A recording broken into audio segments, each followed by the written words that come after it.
Assalamualaikum warahmatullahi wabarakatuh. Perkenalkan, nama saya Siti Nurhaliza dengan 3 digit NIM terakhir 102. Di sini saya berasal dari kelas 4C, Program Studi Pendidikan IPA, Fakultas Ilmu Pendidikan, Universitas Trijaya Madura. Video ini diambil untuk menyelesaikan tugas dari mata kuliah Statistika Pendidikan. Di sini saya akan menjelaskan tentang uji T independen dan uji T berpasangan. Baik, langsung saja pada data yang pertama, yaitu data banyak istilah IPA yang dapat dihafal oleh kelompok kontrol dan kelompok eksperimen. Kemudian asumsinya, data berdistribusi normal. Yang pertama, parameter yang diuji adalah rata-rata. Kemudian yang kedua, H0-nya tidak ada perbedaan rata-rata, banyak istilah IPA yang dapat dihafal oleh kedua kelompok. Kemudian H1-nya ada perbedaan rata-rata, banyak istilah IPA yang dapat dihafal oleh kedua kelompok. Yang ketiga, taraf kepercayaannya yaitu 95%, artinya alfanya 0,05. Kemudian yang keempat, menggunakan uji T independen. Sebelum kita melakukan uji T independen, kita akan melakukan uji homogenitas dari kedua sampel tersebut. Apakah termasuk data homogen atau tidak? Dengan menggunakan uji F, di mana uji F sama dengan varian terbesar dibagi dengan varian terkecil. Sedangkan pada sistem Excel, variabel 1 disebut dengan pembilang, sedangkan variabel yang kedua disebut dengan penyebut. Baik, langsung saja kita tentukan variansi dari sampel tersebut. Variansi. Kita gunakan rumus var titik S, di mana S merupakan sampel, lalu kita klik dari kontrol sampai 6. Nah, di sini memperoleh hasil 3,873626. Kemudian, sama rumusnya seperti yang tadi. Kita pilih dari eksperimen sampai 8. Nah, di sini memperoleh hasil 3,5625. Sudah jelas di sini, varian yang terbesar diperoleh oleh data sampel pada kontrol. Maka kita namakan variabel 1. Kemudian, variansi pada eksperimen, variabel 2. Kemudian selanjutnya kita akan menguji F, yaitu klik data, kemudian pilih data analisis, kita pilih F-test to sample for variance, lalu klik OK. Nah, variabel yang pertama kita pilih dari kontrol sampai 6. Kemudian variabel yang kedua kita pilih dari eksperimen sampai 8. Jangan lupa centang label. Di sini alfanya sudah 0,05. Kemudian kita pilih output range dan kita letakkan di sini. Kemudian klik OK. Sudah terlihat di sini. Yang kita bandingkan yaitu F hitung dengan F tabel, di mana F hitungnya memperoleh 1,087, sedangkan F tabelnya 2,44. Maka sudah jelas di sini 1,087 lebih kecil dari 2,44, maka H0 diterima. Karena sesuai dengan kriteria yang pertama, yaitu jika F kurang dari F tabel, maka H0 diterima. Jadi data tersebut yaitu homogen. F hitung sama dengan 1,087 lebih kecil dari F tabel, yaitu 0,44. Maka H0 diterima. Jadi datanya homogen. Kemudian, jika kita ingin membandingkan p-value dengan alfa, p-value-nya di sini 0,433, sedangkan alfanya 0,05. Maka 0,433 lebih besar dari alfa, yaitu 0,05. Maka H0 diterima. P-value sama dengan 0,433 lebih besar dari alfa, yaitu 0,05. Maka H0 diterima. Jadi datanya homogen. Selanjutnya, jika data pada uji F homogen, kita akan melanjutkan uji T, yaitu kita klik data, kemudian pilih data analisis, kita pilih t-test to sample assuming equal variance. Lalu klik OK.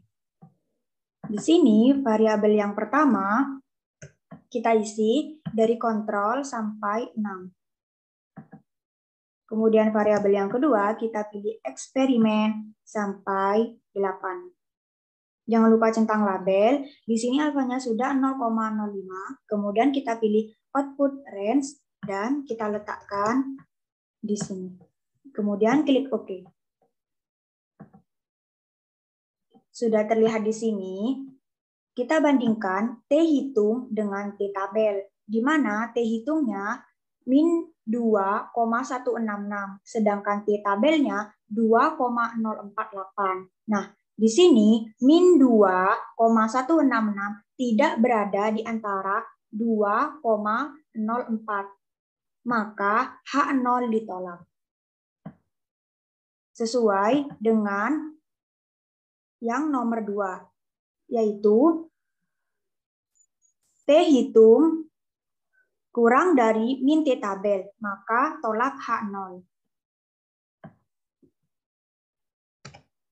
T hitung sama dengan min 2,166 lebih kecil dari min T tabel, yaitu min 2,048. Maka H0 ditolak. Kemudian jika kita ingin membandingkan p-value dengan alfa, di sini p-value-nya 0,038, sedangkan alfanya 0,05, maka 0,03 lebih kecil dari 0,05, maka H0 ditolak. Sesuai dengan p-value kurang dari alfa, maka tolak H0. P sama dengan 0,038 lebih kecil dari alfa, yaitu 0,05, maka H0 ditolak. Jadi kesimpulannya, jika H0 ditolak, maka H1 diterima, yaitu ada perbedaan rata-rata banyak istilah IPA yang dapat dihafal oleh kedua kelompok.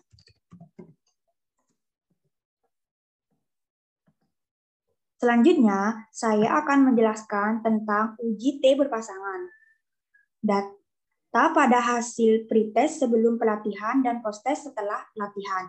Kemudian asumsinya data berdistribusi normal. Yang pertama, parameter yang diuji adalah rata-rata. Kemudian yang kedua, H0-nya tidak ada perbedaan rata-rata kemampuan pedagogi guru sebelum dan sesudah pelatihan. Kemudian H1-nya ada perbedaan rata-rata kemampuan pedagogi guru sebelum dan sesudah pelatihan. Kemudian yang ketiga, taraf signifikansinya yaitu 5%, artinya alfanya 0,05. Kemudian kita menggunakan uji T berpasangan. Di sini sudah ada data sampel dari soal tersebut. Selanjutnya kita akan menguji.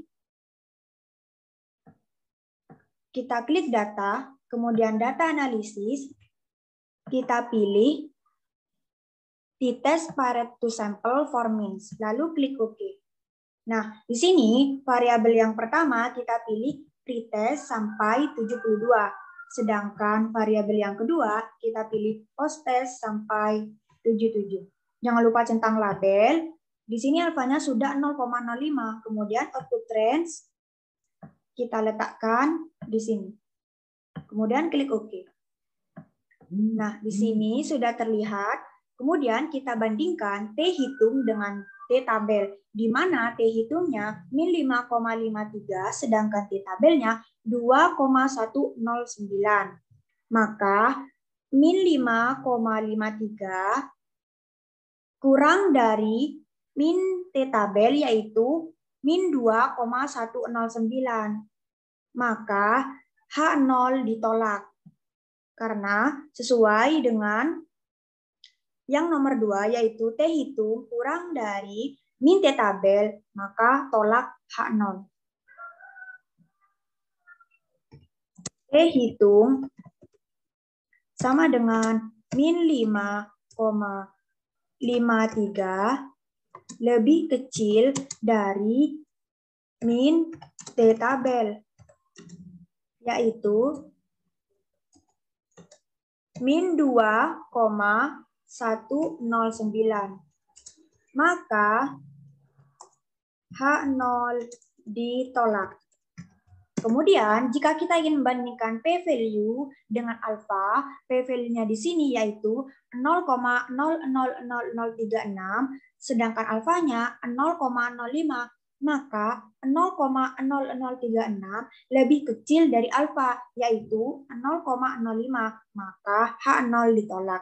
Sesuai dengan kriteria yang nomor 2. Jika p-value kurang dari alfa, maka tolak H0. P sama dengan 0,00036 lebih kecil dari alfa, yaitu 0,05. Maka H0 ditolak. Nah, jadi kesimpulannya, jika H0 ditolak, maka H1 diterima, yaitu ada perbedaan rata-rata kemampuan pedagogik guru sebelum dan sesudah pelatihan. Mungkin cukup itu yang dapat saya sampaikan. Kurang lebihnya saya mohon maaf. Wassalamualaikum warahmatullahi wabarakatuh.